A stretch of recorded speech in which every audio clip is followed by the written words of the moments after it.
I'm going to change my introduction because we are airing after the Yukon hockey game. So I'm going to say good evening and welcome to Right Now with Chris Reddy on 95.3 FM WILI. I hope you enjoyed the hockey game. I have in studio with me this evening Mike Desaulniers, our regular co-host, and also Curtis Ehler. How we doing? Thank you for both joining me. I'm glad that you could both be here for another episode of Right Now. I want to share with the listeners, we do have other abilities to tune into Right Now. You can go to WILI.com, go to the podcast, scroll down to Right Now, listen to it at any time.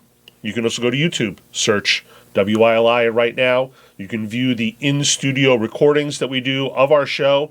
And starting on April 7th, I announced this last week, we will be on Spectrum, Nice. Public Access, Channel 192.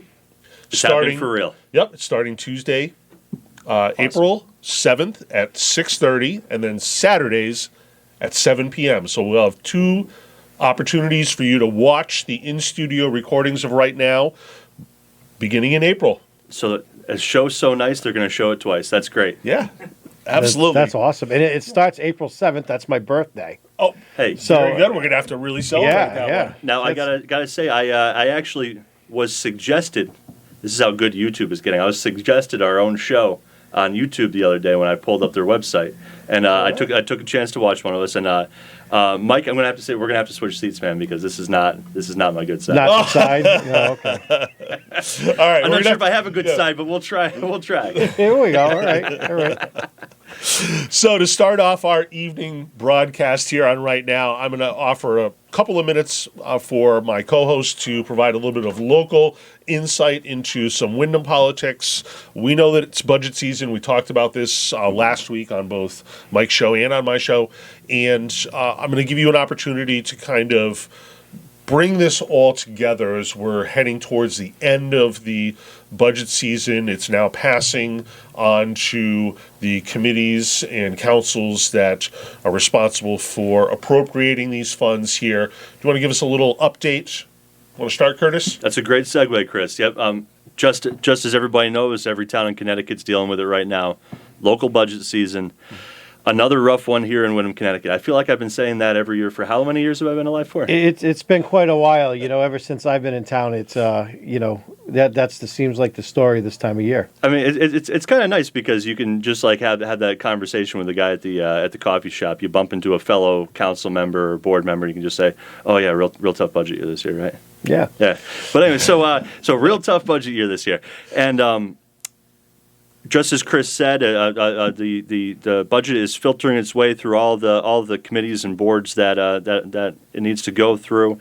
The Board of Finance has received the general government budget from the town council, and just last night we received a presentation from the Board of Education and the school staff on the Board of Ed proposed budget. So the Board of Finance has officially received both.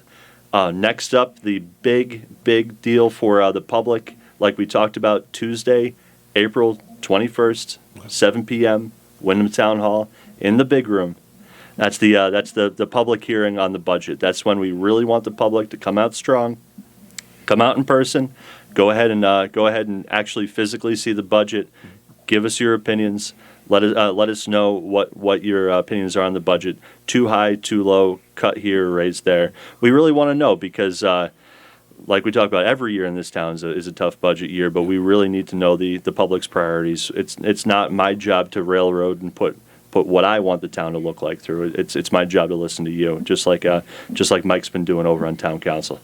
Yeah, we try to make cuts, and I proposed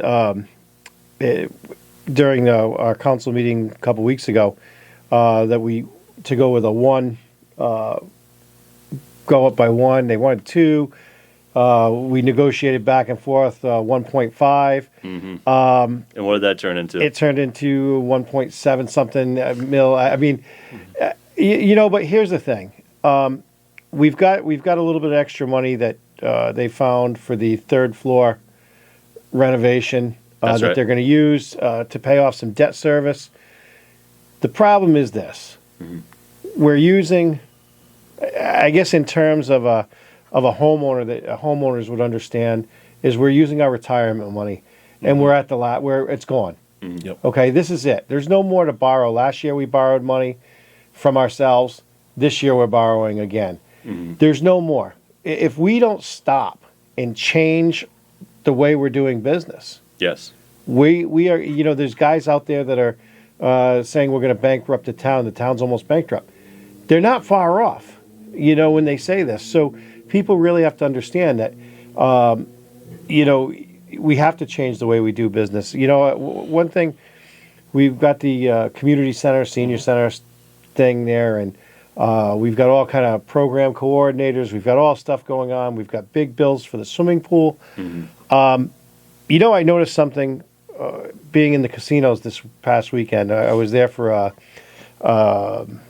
cheerleading competition. Nice. One thing I did notice was years ago when I worked there, they owned everything inside the place. And now there's other businesses that are in there and operating. Yep. And, it makes you think, why couldn't the senior center, the community center, have outsiders in there renting the space? And then, they're paying for the, the overhead and everything else, and let capitalism take over, It's funny you bring that up, Mike, because a lot of people don't know this, but what I consider to be my main career, facilities maintenance, facilities management, specifically for family entertainment. Right. Now, I just happen to know, since that's my chosen field, that's my real passion and interest. Most profitable brick and mortar business, like here in the real world. We're not talking about Amazon. We're not talking about Bitcoin. We're talking about here in the real world in brick and mortar. Most profitable business in terms of dollars per square foot is entertainment, health and wellness, the exact sort of things that we see running up big losses here in town at our community center and our rec department, et cetera. There is a pathway to running it. Now, at a profit, sure you could, but I'm assuming that we want this rec program to be available to all people, and there's probably a balance there. But just the idea that what in the private sector is dollar for dollar, square foot for square foot, the most profitable business and enterprise in the physical world. Why we run the same sort of programs in our rec department, and they run at huge losses. That's worth taking a look at. That's worth doing some adjustment on for sure. Right. Yep. So what you're saying, Mike, like the casinos. You brought up the casinos. It made sense when the casinos started off. You were saying that everything inside that casinos was run by the casino itself, by them themselves. Yep. Now, as time goes on and they proved it as a successful model, they were able to market their space to outside vendors, and they're making more money off of renting their space inside, right? Sure. Well, we have a successful rec department program. We have thousands of memberships from in-towners and out-of-towners. Maybe it's time to make that transition ourselves instead of being a top-down model. Absolutely. Right. We've got a great facility for it. And you start looking around at the rest of the things in town, it's time to make some serious changes.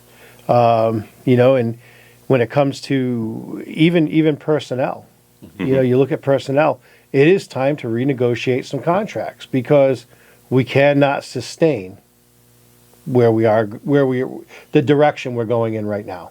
And we saw that from what the many town employees came out during the budget process. Obviously, they understand the situation that we're in financially. They're the ones that work on our books. They know where we're at. Right. It was the employees themselves. They wanted to come to the town. They were asking to negotiate on their contracts if there's a way that they can preserve jobs by making changes. It's like you said. There's room there to all work together and come to an amicable solution about how to run this. But just like your analogy with how the casinos run then versus now, we have to look at making structural changes as a town, because town budget pulled all those rabbits out of a hat last year to balance out their budget. It looks like the school to some extent is doing that this year. They're a bunch of carries forward to go ahead and balance this budget. When we pull all these rabbits out of a hat, our town is really good at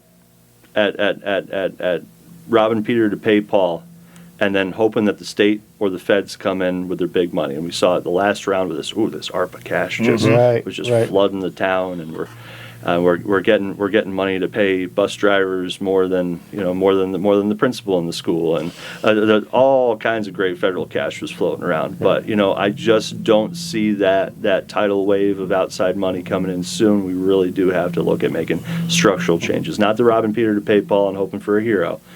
Actually making the changes now to be on a sustainable path.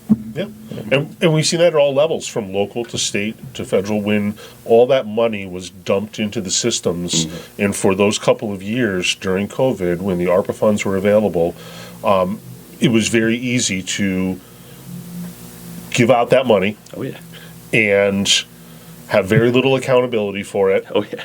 And now they're trying to keep up with that type of funding without that type of revenue being available. That's right. So this is going to tie into, and we talked about this at the beginning of the show, into some of the legislative stuff we're going to talk about. And the way that I want to break up this until we get to the end of our first segment is I'm going to first talk about some of the ways that the current bills that are being passed through committee now have to go to appropriations for state funding, and that's what's going to be happening over the next couple of weeks while this short legislative session is in progress.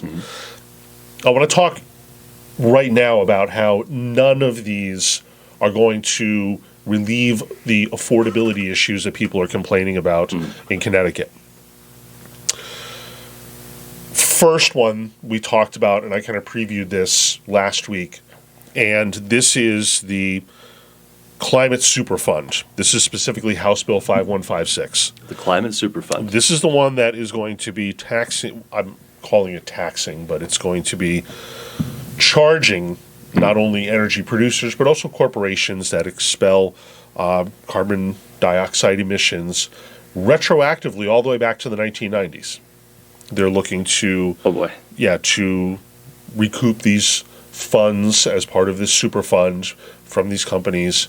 That's simply, and this is why I call it a taxation, it is going to be a pass-through tax to us. There's no way that any of these companies are not going to look at this sudden charge from the state of Connecticut and not pass this on to us as either ratepayers or consumers in some other capacity for their costs. Now, I said this last week, this is going to be to the effect of 33 cents of a taxation on each gallon of gasoline, diesel, and home heating oil coming into the state of Connecticut. And if you think about the fact that literally every single consumer product comes in by either train or truck utilizing diesel, you have to think that immediately these costs for literally everything you purchase are going to go up in the immediate future as soon as this happens. When we look at just home heating oil, and I know I can ask you on this, standard size residential tank, 275 gallons, correct? Yes, sir.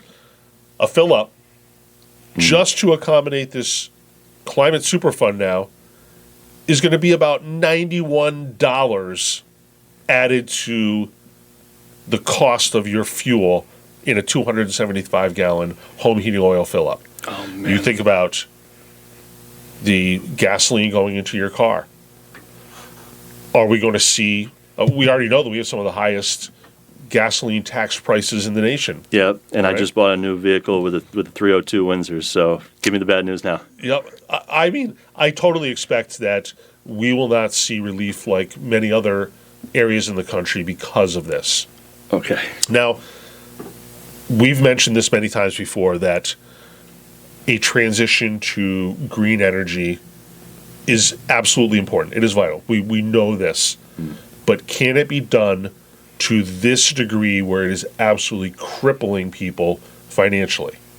That's my concern, because we're seeing this now in layering of energy policy, not only in something like this House Bill 5156, but also in the public benefits charge of our electric bills.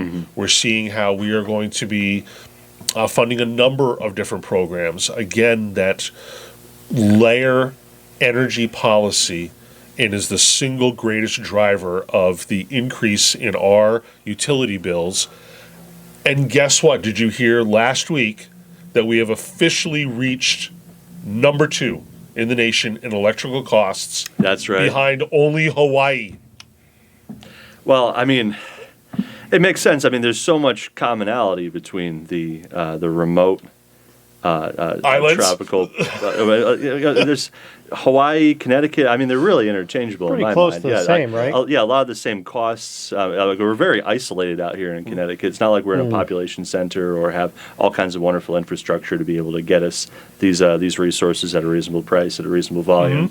Yeah, so I can see why we would have costs similar to Hawaii. And they're saying that it was only a modest increase in the costs between last year and this year. However, we still have now increased and outpaced all the other states for electrical costs. And the point that I want to make is that a significant portion of this is from our public benefits charge, which are absolutely programs that are ones that need to be legislated. They can't simply be added on by a unelected position, in this case, Pura, who is appointed by the governor to oversee this regulation of rate change.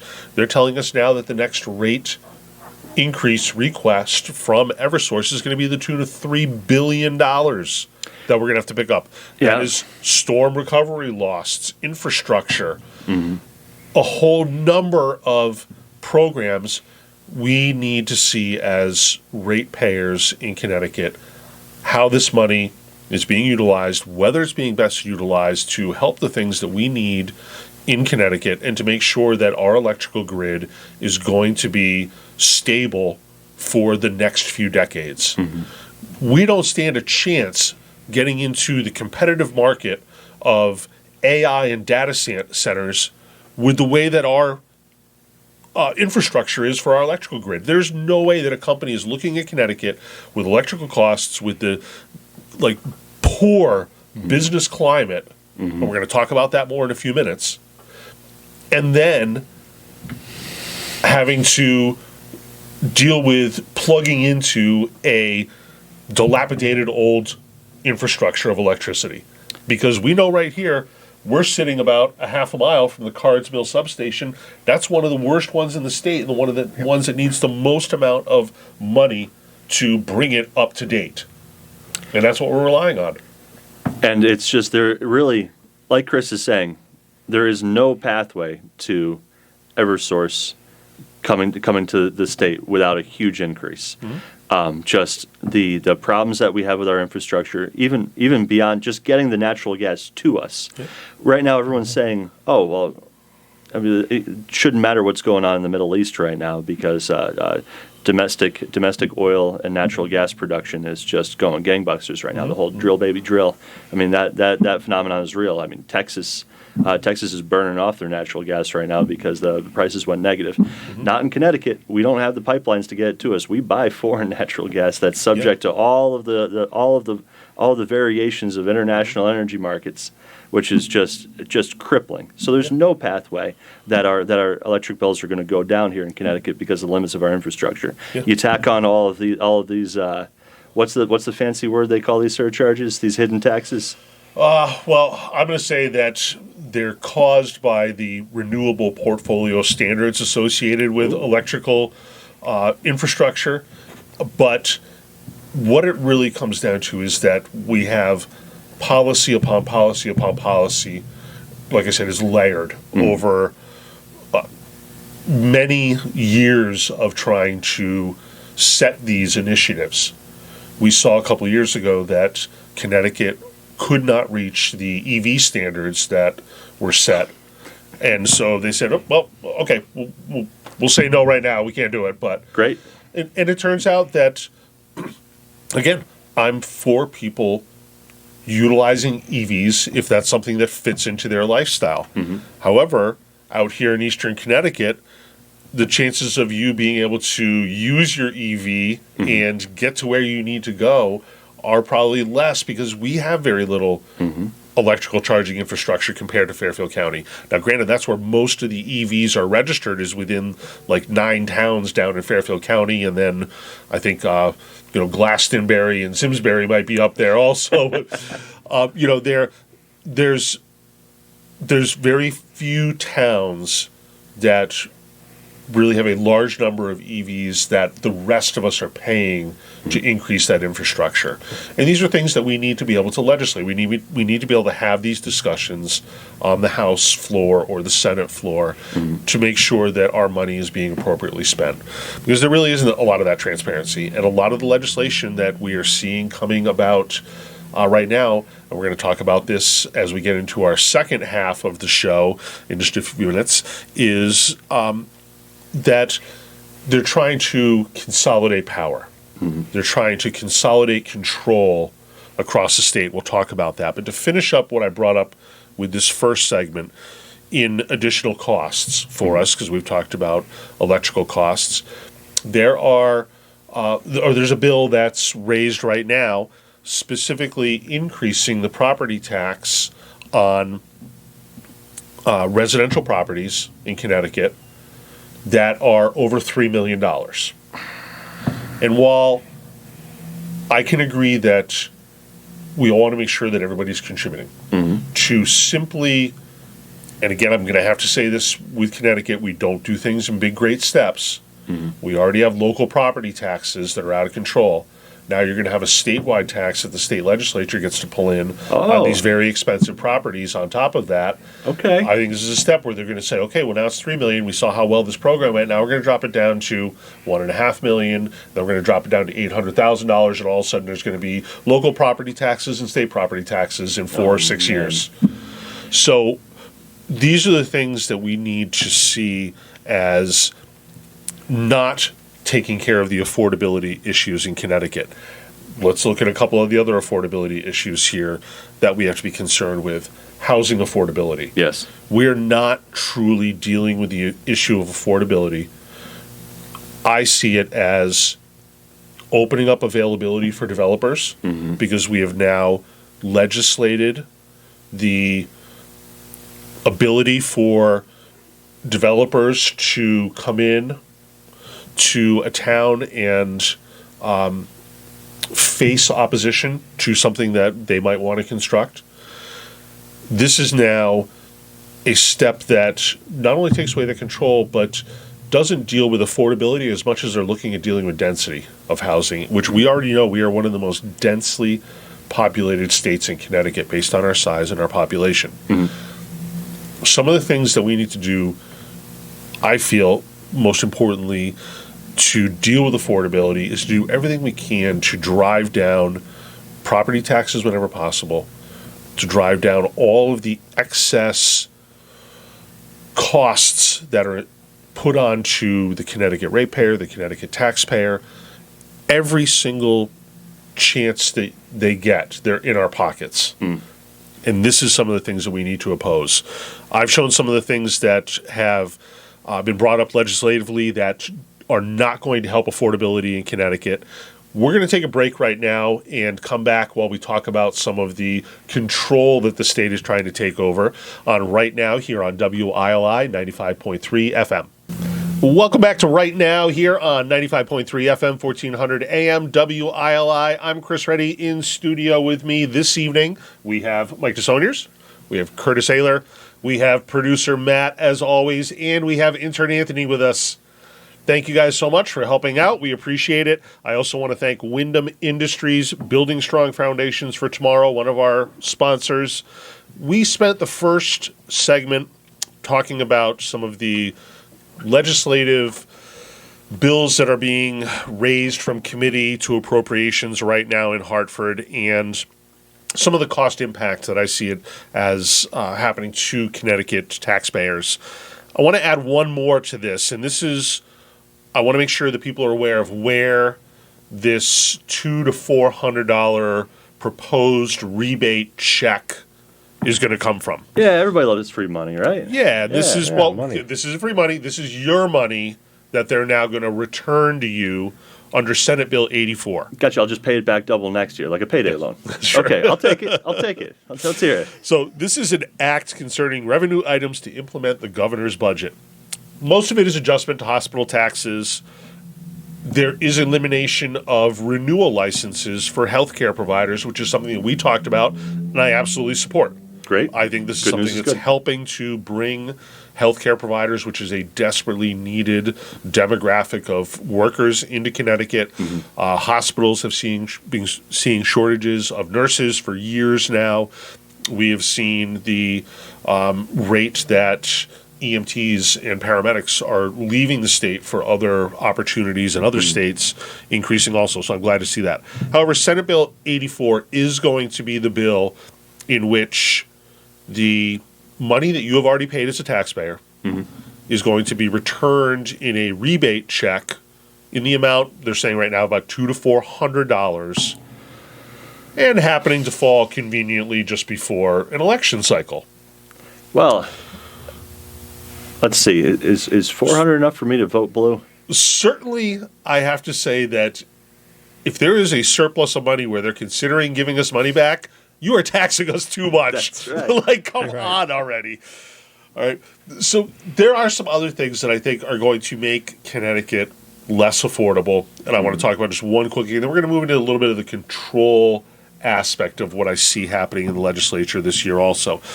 Senate Bill 440.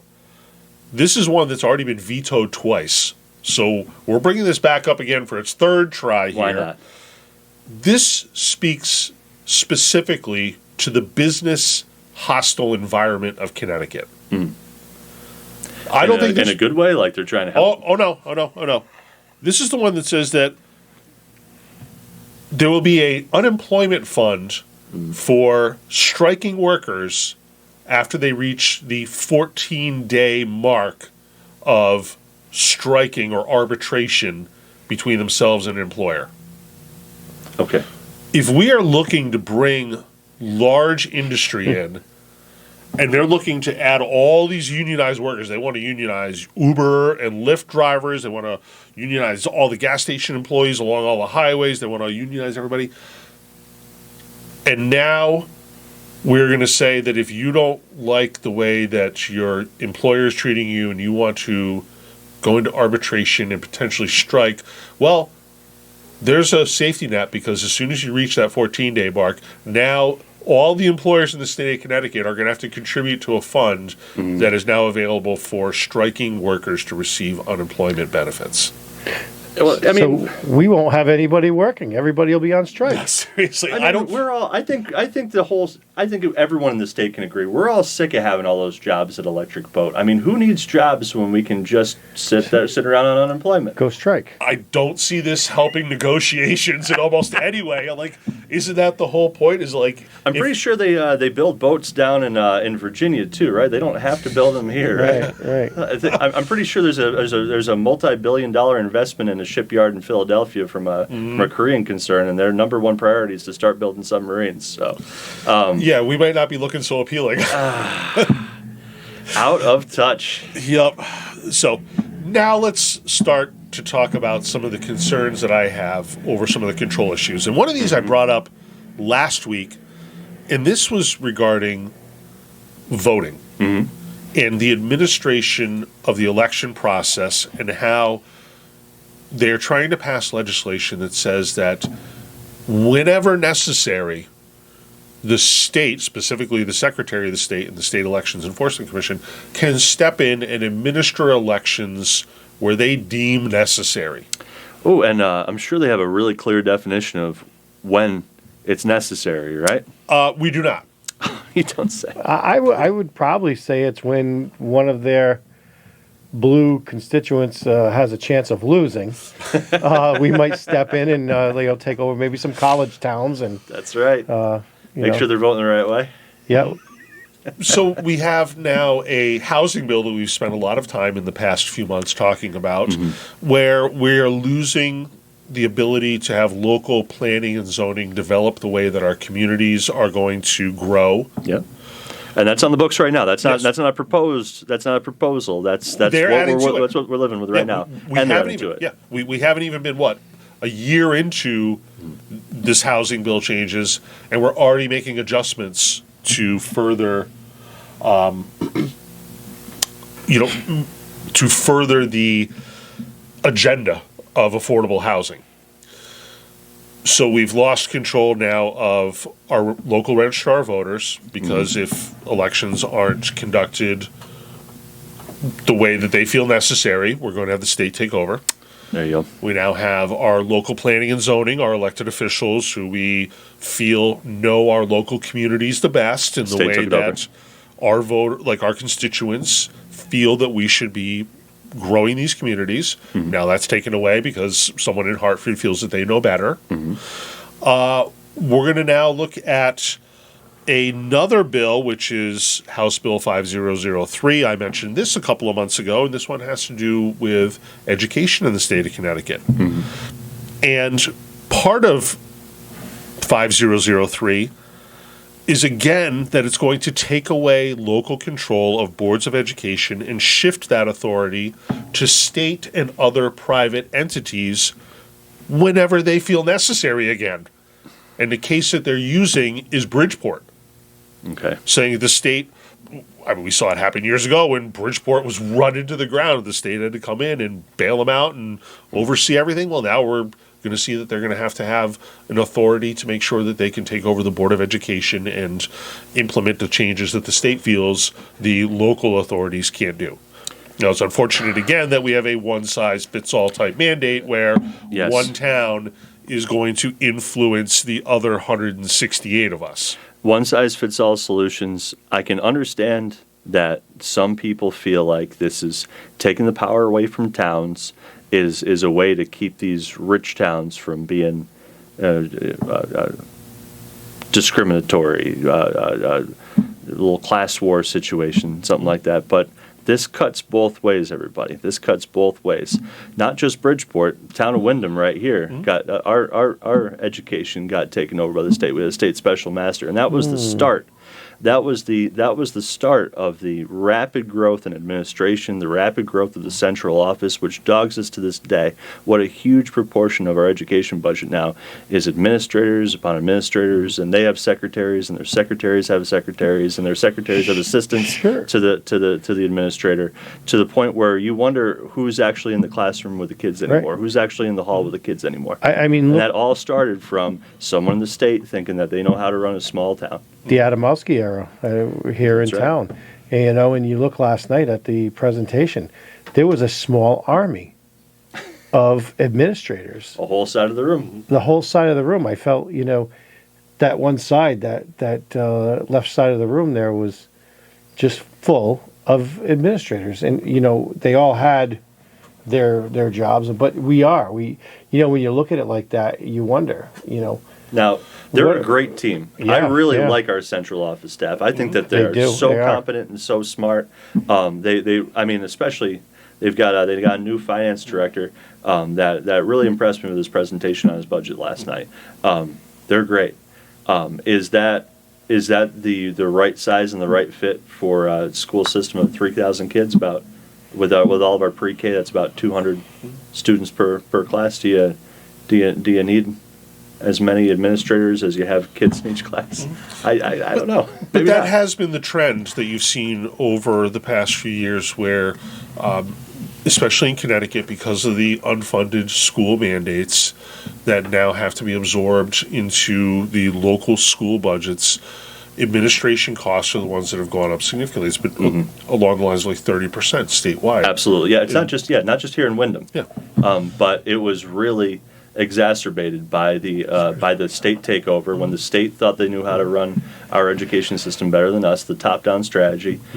I understand the temptation in thinking, if you get rid of local control, that will really show Darien and Westport what to do. But it cuts for our small scrappy little towns up here in eastern Connecticut too. When some bureaucrat in Hartford thinks that they know how to run our education system, when some bureaucrat in Hartford thinks that they know how to adjust our housing needs, when they have no idea of our infrastructure, they have no idea of our history, they have no idea of the needs of the local residents, the local population, it leads to some screwy stuff, folks. But it also leads to that idea that Hartford wants to regionalize everything. They don't want to leave it to just all these small school districts. Oh, yeah. Why don't we try and consolidate all this, make just a few big schools that now the state controls? And isn't that the next in the logical series of steps that we're going to see happening coming up there? I hate bringing out my crystal ball, but Chris's crystal ball. yep, I said it You heard it last here year first. that our electrical costs were going to be going up, and sure enough, we saw it. Oh, yeah, big time. So we have a couple other things that we want to talk about here. We got about 10 or 15 minutes left in our show, so I want to continue talking about some of this legislation because we are only a few weeks away. You only have a limited opportunity to be able to submit written testimony. That is the way you're going to have to go now for many of these bills that we're talking about because they've already been voted out of their individual committees. Okay.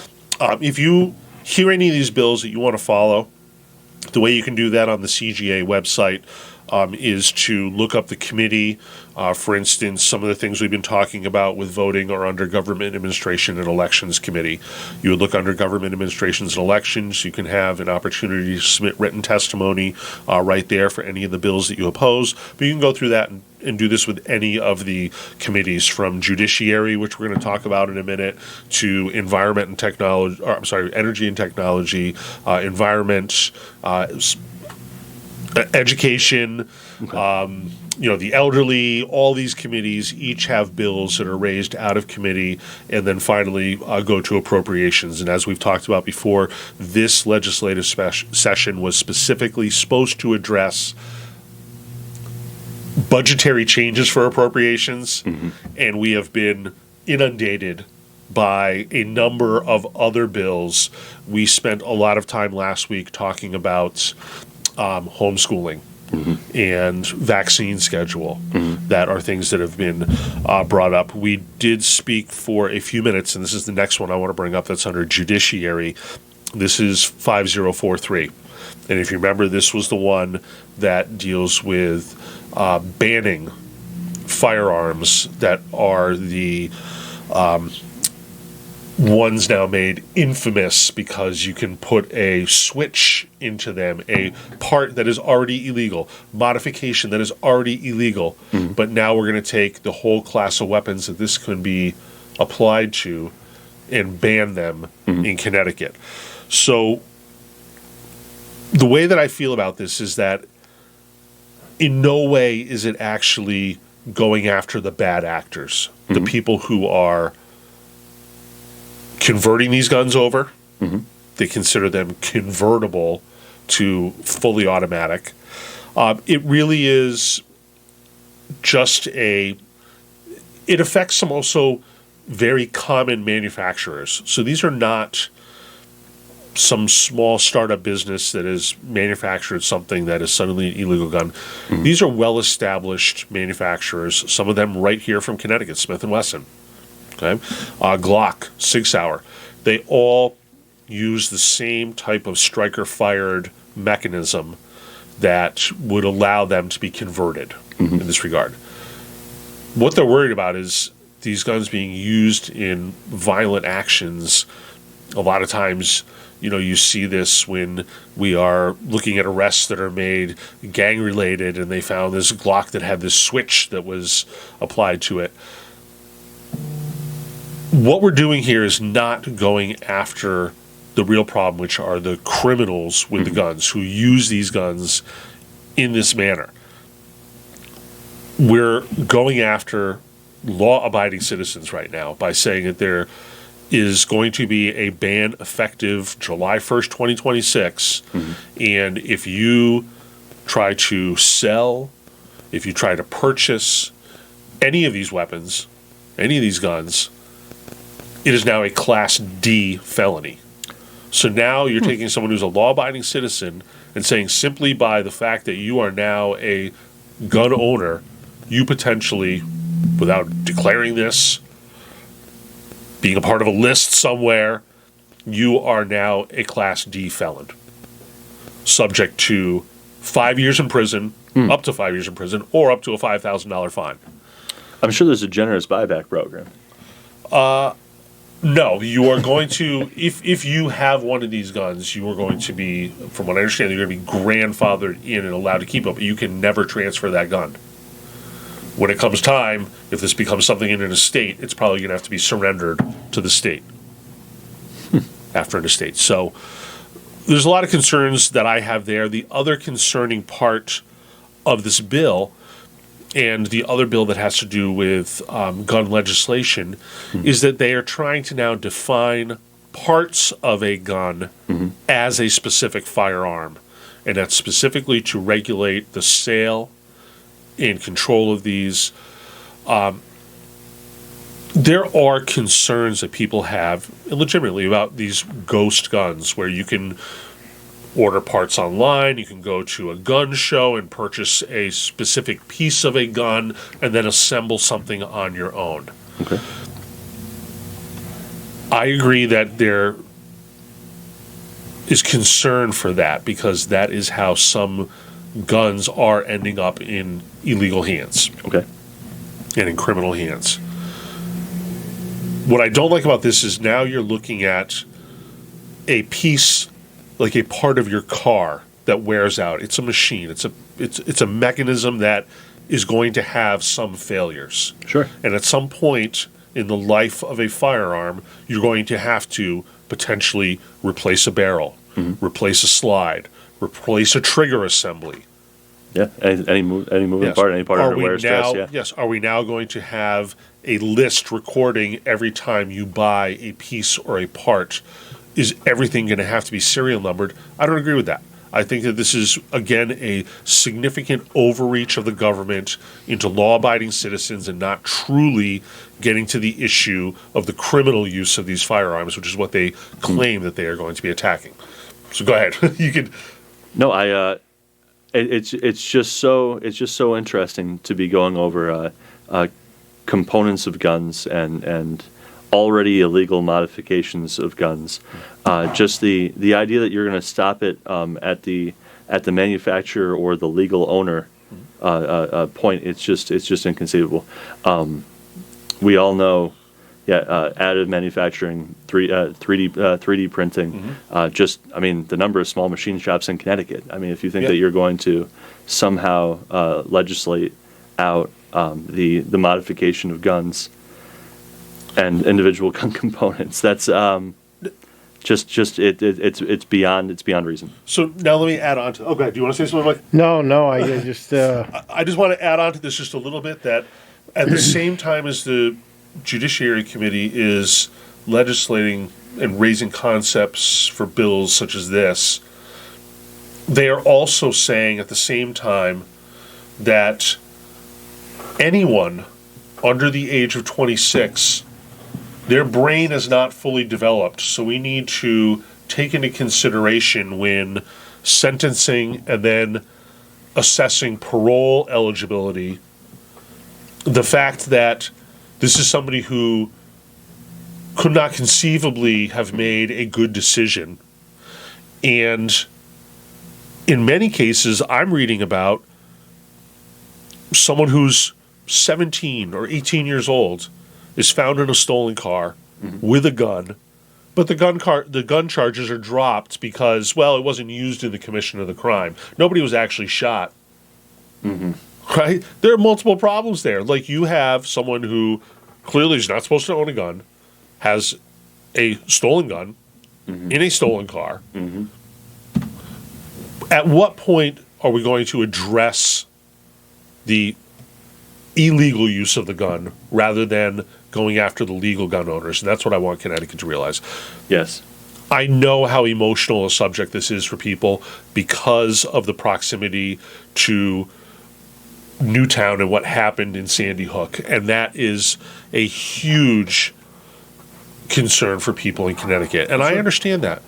But again, we have to look at whether we are addressing issues with law-abiding gun owners or actually dealing with gun-related crimes. It's just, certain people on the other side of the aisle see themselves as really technocratic, and they believe in the science and all that. I would love to look at the facts and figures they have behind them that any of these attempts at legislation have any impact on gun crimes, gun deaths, et cetera, because I just don't think it's there. I think the legislators, they look at the after fact, the aftermath, and then they're hitting it from the wrong direction. A lot of these gun crimes and these violent crimes, and a lot of people disagree with me. They start off small. They start off in our preschools. They start off in our grammar schools with the bullying and everything else, and the excuses and the lack of accountability that we put on our students and our families. Raising and everything goes hand in hand. As the taxes go up, the burdens on the houses go up. You get to split in the families because you got the parents working multiple jobs if possible. So you're getting less parental structure. Yeah. And it all just snowballs. And you get these kids that like you said, their brains aren't fully developed. Let's say, and I don't know if I buy that. With a 6-year-old, yes, but a 17-year-old, no. They know better. You would hope. But we're making excuses. Exactly. For everyone, and now we're going to blame guns. You can do the same damage with a car. You put a 16-year-old in a car or a 60-year-old, and they get upset and they run over a group of people here. Yeah. You can turn anything into a weapon. Absolutely. Yeah, and you can't legislate anger and hostility. Right. You just have to control it. So, this has been another episode of Right Now on WILI 95.3 FM, 1400 AM. I'm Chris Reddy. We have had Mike Desaulniers and Curtis Ehler in studio with us, and we will talk to you next Thursday. Have a good night.